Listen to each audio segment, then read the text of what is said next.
Varsity তো আমাদের সমাধান দেখেন আমরা ভার্সিটির কাছে আমরা ইউনিভার্সিটি করতেছি না আমাদের সমাধান করতে পারতেছি না না শুনবে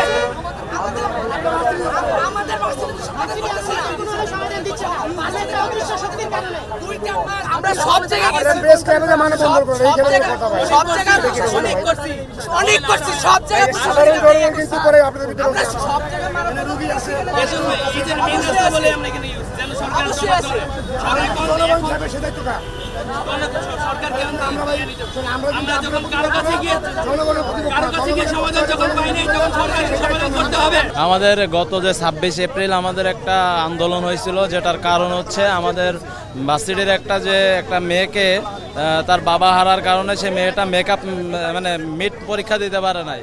সে যখন অ্যাপ্লাই করে যে তার মেকআপ মানে এক্সামটা দরকার, কিন্তু ভার্সিটি থেকে তাকে বলা হয় যে তাকে মেকআপ এক্সাম দিতে দেওয়া হবে না। তার কারণ কি, তার যে বাবা মারা গেছে এর প্রুফ লাগবে তাদের।